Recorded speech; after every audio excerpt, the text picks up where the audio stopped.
Hablar con Jesús. Señor mío y Dios mío, creo firmemente que estás aquí, que me ves, que me oyes. Te adoro con profunda reverencia. Te pido perdón de mis pecados y gracia para hacer con fruto este rato de oración. Madre mía Inmaculada, San José mi Padre y Señor, Ángel de mi guarda, interced por mí. Hay personas que prefieren hacer este rato de oración, estos 10 minutos de hablar con Jesús, leyendo también la transcripción de esta meditación. Y tal vez hoy sea una buena oportunidad para hacerlo porque nos vamos a adentrar en los misterios de San Juan, que tiene sí un estilo de redactar, un estilo de escribir que a veces puede parecer bastante complicado, pero sobre todo porque tiene una profundidad teológica impresionante. Pero bueno, a gusto del consumidor. Y ya adentrándonos en la meditación, bueno, seguramente has oído hablar de una de esas conversiones que son de las más impresionantes, porque es una conversión más o menos reciente, una conversión al catolicismo de la historia contemporánea. Porque por allá, por los años 80, Scott Hahn, que era un eminente pastor y teólogo presbiteriano, es decir, de la corriente más bien calvinista, un día decidió asistir por curiosidad a una misa. Y su intención era convencerse de lo que él ya creía, que era que la misa era el mayor acto de sacrilegio que un hombre podía realizar. Y claro, se fue vestido de incógnito para que no lo reconocieran, se sentó en la última banca de esa capilla y se propuso observar toda la misa, pero con objetividad académica. Eso es lo que él se proponía. Y todo con un cierto ánimo crítico. Su intención era mantenerse al margen de todos aquellos ritos que él consideraba, con mentalidad protestante en aquella época, ritos sin ningún tipo de fundamento bíblico. Y para su sorpresa presenció todo lo contrario. Él mismo lo cuenta en su libro La Cena del Cordero. Y dice: a medida que avanzaba la misa, algo me golpeaba, porque la Biblia ya no estaba junto a mí, tenía una Biblia al lado, en sus manos. Y él decía, la Biblia ya no estaba junto a mí, estaba delante de mí, en las palabras de la misa. Una línea era de Isaías, otra de los Salmos, otra de Pablo. Y aún mantenía mi posición de observador. Permanecía al margen hasta que oía al sacerdote pronunciar las palabras de la consagración. Esto es mi cuerpo, este es el cáliz de mi sangre. Y sentí entonces que toda mi duda se esfumaba, y mientras veía al sacerdote alzar la blanca hostia, sentí que surgía de mi corazón una plegaria como un susurro.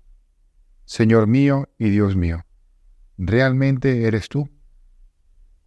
La experiencia se intensificó un momento después cuando oí a la comunidad recitar, Cordero de Dios, Cordero de Dios, Cordero de Dios. Y el sacerdote responder, este es el Cordero de Dios, mientras levantaba la hostia. En menos de un minuto la frase Cordero de Dios había sonado 4 veces. Y con muchos años de estudio de la Biblia, yo sabía inmediatamente dónde me encontraba. Estaba en el libro del Apocalipsis, donde a Jesús se le llamaba Cordero no menos de 28 veces en 22 capítulos. Estaba yo en la fiesta de bodas que describe San Juan al final del último libro de la Biblia. Estaba ante el trono celestial donde Jesús es aclamado eternamente como Cordero. No estaba preparado para esto, y sin embargo, estaba en misa. Es impresionante, ¿no? Yo diría incluso que escalofriante encontrarse con el cielo, pero por accidente. Pero es el dicho popular que quien sabe más se sorprende más. Por ejemplo, quien sabe mucho de música se sorprende más ante una sinfonía que quien solo escucha reggaetón. Y mientras más se aprende, por ejemplo, de biología, uno más se alegra ante detalles pequeñísimos que uno encuentra en la naturaleza. Y en este caso, mientras más se conocen los detalles de la Santa Misa, más fácilmente se sorprende uno de la maravilla de este adelanto del cielo en la tierra. Fue lo que le sucedió a Scott Hahn, que sabía muchísimo de la Biblia y se encontró que toda su vida dedicada en gran parte a conocer la palabra de Dios le permitió ser capaz de reconocer a la palabra de Dios encarnada cuando la vio presente sobre el altar. Y el Verbo hecho carne, ahora en las especies sacramentales de su cuerpo y de su sangre, tenía una fuerza tan irresistible que aquella primera misa fue el inicio de su conversión al catolicismo. Como él mismo describe, fue el inicio de su regreso a casa. Y ahora la pregunta, ¿podemos nosotros hacer lo mismo? Bueno, yo creo que los que estamos haciendo este rato de oración, aquí en hablar con Jesús, ya somos católicos, me parece a mí. Pero lo de asombrarnos ante la liturgia, yo creo que es posible, ¿no? Sobre todo cuando nos podemos asombrar ante la liturgia como un adelanto de la liturgia del cielo. Eso sí que lo podemos hacer. Y mientras más humildes seamos para reconocer que lo que de verdad ocurre en cada Eucaristía va más allá de lo que ven nuestros ojos, más nos vamos a maravillar de ese banquete celestial que ocurre ante nuestros ojos. Sirvan de ejemplo dos detalles que pasan casi en automático en la Santa Misa, pero que están allí dispuestos para despertarnos ante lo que está por suceder. El primer ejemplo es en el Gloria. Allí reconocemos la inmensidad y la trascendencia de Dios, porque decimos, solo tú eres santo, solo tú, Señor.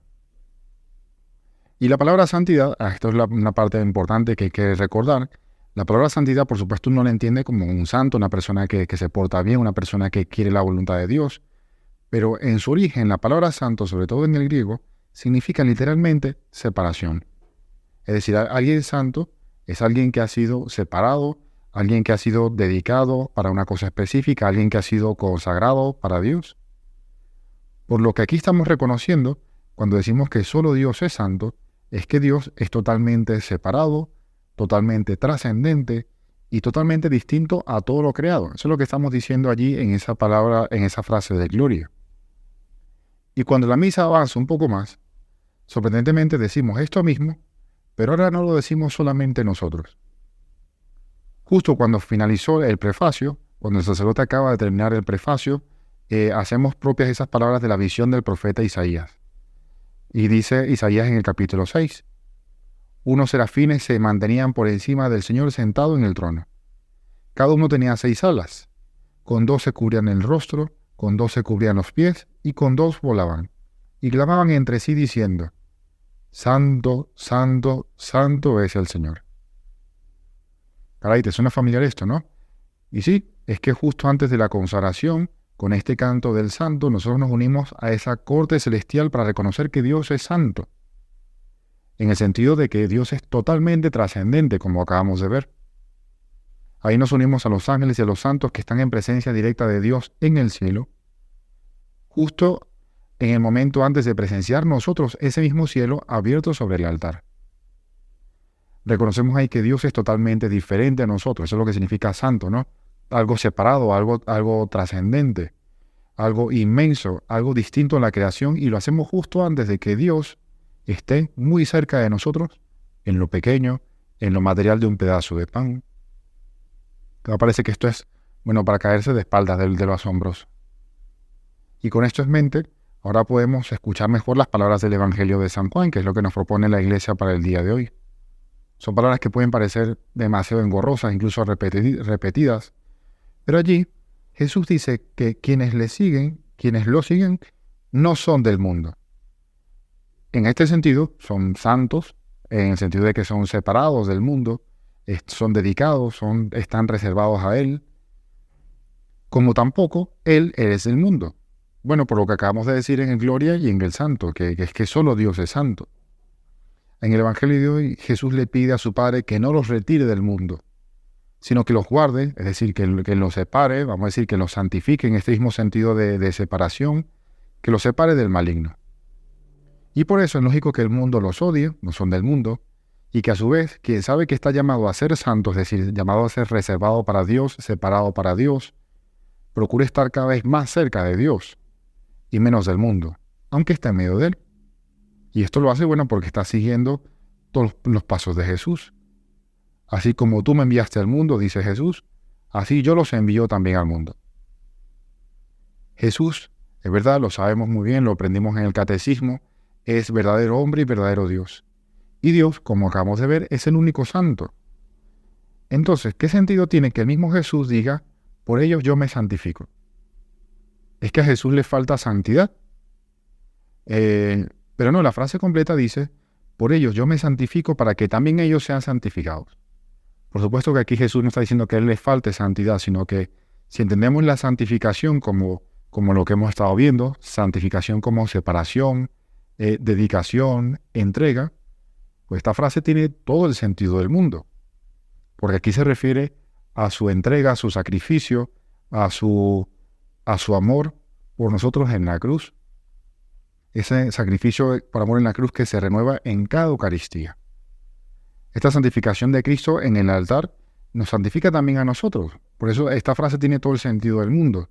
Y nos santifica también a nosotros porque podemos presenciar y podemos participar, más impresionante todavía, en cada misa de esa liturgia del Cordero Inmolado. Y así, bueno, sorpresivamente estamos otra vez como Scott Hahn. El Evangelio de hoy nos invita a revivir esa experiencia de Scott Hahn y su primera misa. Y le pedimos a nuestra Madre, ya para terminar este rato de oración, que ella, como buena madre, nos conduzca a su Hijo, que sacuda lejos de nosotros el acostumbramiento, que nos deje maravillarnos ante cada misa, ante cada comunión. Es que no podemos permitirnos el lujo de perdernos este espectáculo que nos santifica. Te doy gracias, Dios mío, por los buenos propósitos, afectos e inspiraciones que me has comunicado en esta meditación. Te pido ayuda para ponerlos por obra. Madre mía Inmaculada, San José mi Padre y Señor, Ángel de mi guarda, interceded por mí.